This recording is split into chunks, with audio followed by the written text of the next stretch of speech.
Hola mis amigos de las redes sociales, hoy es domingo, día de compartir palabra y lo vamos a hacer con mucho gusto. Hoy vamos a hablar de otra herejía más, esta vez se trata del jansenismo, allá por el siglo XVII, ya próximo XVII. Jansenius es un obispo de Ypres, Francia, que empezó esta herejía reescribiendo el documento de la gracia de San Agustín. Hagan usted el refabrón, fíjense nada más, atreverse a tanto, qué tremendo.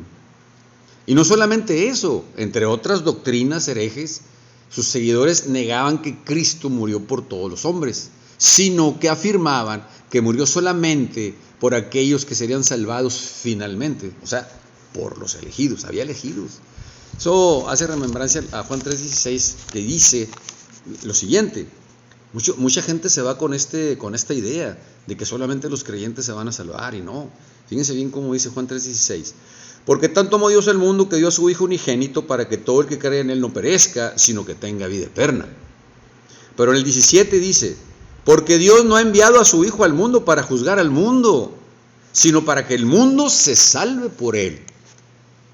Ya lo hemos dicho en repetidas veces que acá en el 12 dice: y cuando Jesús se ha levantado, así como Moisés levantó la serpiente en el desierto, así cuando Jesús se ha levantado en el Calvario, atraerá a todos hacia Él. Así dice el texto.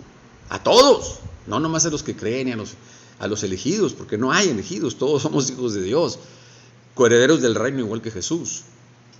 Entonces estas herejías, no solamente esas, sino que muchas herejías han sido combatidas por la Santa Iglesia, precisamente basados en la promesa de Cristo, que le dice a Pedro que aquellos nunca prevalecerán contra la iglesia, porque le dijo a Pedro: tú eres Pedro, y sobre esta piedra, sobre esta roca, edificaré mi iglesia, y las puertas del infierno no prevalecerán contra ella. Lo dice claramente. Y esa es la promesa que tiene la iglesia. Por eso todo esto lo tachan, ¿verdad? Lo juzgan y lo condena la iglesia. Estas herejías, de estos herejes que se levantan con estos textos y que los malversan. Por eso la Escritura dice que no cualquier persona puede discernir una profecía. Lo dice la Escritura. No se puede. Por eso las Biblias, las católicas, traen abajo las letritas. Ese es el magisterio de la iglesia hablando, para que todos los que leemos la palabra no nos equivoquemos.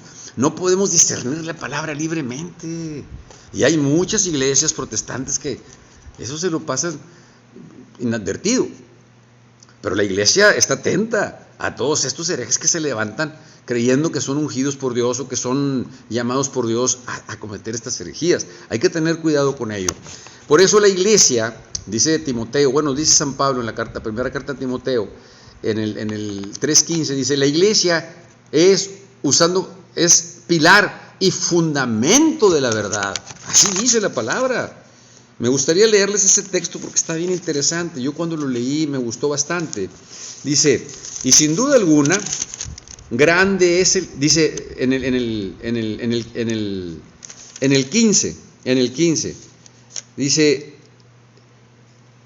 desde el 14: te escribo estas cosas con la esperanza de ir pronto a ti, pero si tardo, para que sepas cómo hay que portarse en la casa de Dios, que es la iglesia del Dios vivo, columna y fundamento de la verdad, y sin duda alguna grande es el misterio de la piedad.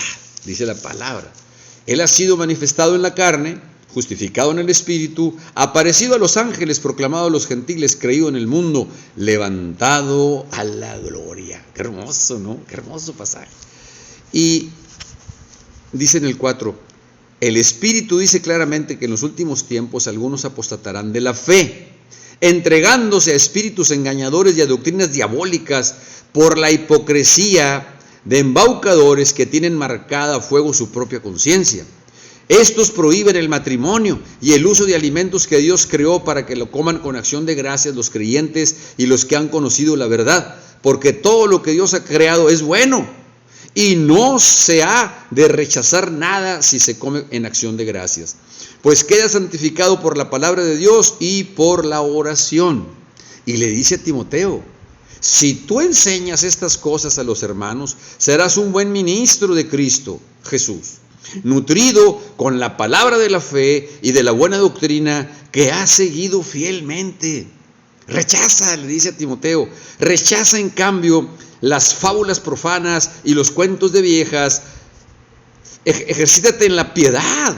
Los ejercicios corporales sirven para poco, en cambio la piedad es provechosa para todo, pues tiene la promesa de la vida de la presente y de la futura. Es cierta y digna de ser aceptada por todos esta afirmación. Si nos fatigamos y luchamos, es porque tenemos puesta la esperanza en Dios vivo, que es el Salvador de todos los hombres, principalmente de los creyentes. Predica y enseña estas cosas, principalmente de los creyentes. Sin embargo, no significa que los no creyentes no tengan acceso a la gracia, ni a la gloria, ni a la salvación. Eso es específico, es clarísimo.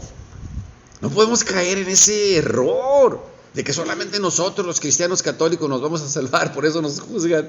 Hay un dicho, hay un cuento que dice que estaban todos en el cielo reunidos y sube un cristiano que se muere, ¿no? Y se lo lleva a San Pedro a dar la vuelta y empiezan aquí con un grupo de personas todas ahí exaltados en la gracia y dice, ¿estos qué es? Estos son los protestantes que están alabando al Señor. Y luego pasan otros acá y así van dependiendo de las denominaciones, van diciendo San Pedro. Y luego hay como unas tapias, así unas barras grandes y ahí así todo como muy cerrado, dice, ¿y aquí quiénes son? Dice, aquí son los católicos, pero no digas nada porque solamente ellos creen que están en el cielo. Ese es uno de cómo nos juzgan a los cristianos católicos, ¿no? Porque nos creemos merecedores de la gracia nada más nosotros. No, Señor, la gracia es para todos, la salvación es para todos nos vamos a salvar. Claro, sin caer en el extremo, ¿verdad? San Pablo lo dice en el Hechos de los Apóstoles capítulo 1, en el capítulo 15, ¿cómo será la salvación? Dice, y así como el brillo de las estrellas en el cielo, así seremos nosotros el día de la salvación, con brillos diferentes. Ya ven cómo tilinean las estrellas con brillos diferentes, así seremos nosotros también. La primicia, que es Jesús el Señor, dice en el Evangelio de San Marcos 9, en la transfiguración, que brillaba con un blanco tabanero nunca visto en la tierra. Él es la primicia, el hombre sin pecado brillará con un blanco tabanero, pero luego después seguiremos los demás, bueno, los santos y todo el mundo y todos nosotros revueltos ahí con menos brillo, con poco brillo, con menos brillo, muy poco brillo, pero todos nos salvaremos, porque eso es el infierno. El infierno es la ausencia de Dios. Por eso los con mucho brillo, los salvados plenamente tendrán un brillo, los no salvados tan plenamente tendrán menos brillo, los que se salvan misteriosamente como los ateos, menos brillo, y los SDS, pues solamente Dios sabe cómo se salvarán con menos brillo, o con más brillo, no sabemos, porque las obras de misericordia son muchas, y mucha gente practica la misericordia sin ir a la iglesia y sin conocer al Señor, como los chinos, los japoneses, los indios, todos ellos, los hindúes, ellos no conocen al Señor, sin embargo van a ser salvos. ¿Por qué? Por las obras de misericordia. Recuerden que el infierno es solamente figura. La Biblia habla de figuras en la Biblia. La noche que no termina, el gusano que no muere, el gusano que no muere, la noche que no termina, el crujir y rechinar de dientes y el lago de fuego, el lago de azufre. Son figuras del infierno. Pero no dice dónde está el infierno. No dice ni quiénes están ahí. Porque nosotros ahora, los cristianos del siglo XXI, así como aducimos que no hay limbo, porque no hay, así también aducimos que hay un purgatorio. Y así también creemos que hay un infierno, pero el infierno significa la ausencia de Dios, porque la presencia de Dios es el cielo. Tanto el cielo como el infierno son estados del hombre, no hay lugares, son estados del hombre. Así como cuando dicen, oye, y ese borracho pues está en estado de ebriedad. Oye, una persona que está en el hospital, que no se mueve, que está en inanición, que está en estado de coma. Y la mujer que está embarazada está en estado de gravidez. Así seremos nosotros, con el cielo y con el infierno. Son estados del hombre. Son estados del hombre. Entonces, no nos vayamos con esa retórica. La salvación es para todos y esas herejías se combaten y la iglesia está para combatirlas ahora en el siglo XXI. Hay herejías también. Solamente que hay que dar con ellos. ¿Por qué? Porque tuercen la palabra haciendo creer que es una realidad. Cuando la palabra misma dice que no cualquiera puede discernir la palabra. No cualquiera, no es para todos el discernimiento. Por eso las Biblias cristianas católicas traen abajo el magisterio. describiendo el significado, lo que quiere decir cada pericopa para que no nos perdamos y caigamos en herejías. Hasta aquí la enseñanza, nos vemos la semana que entra.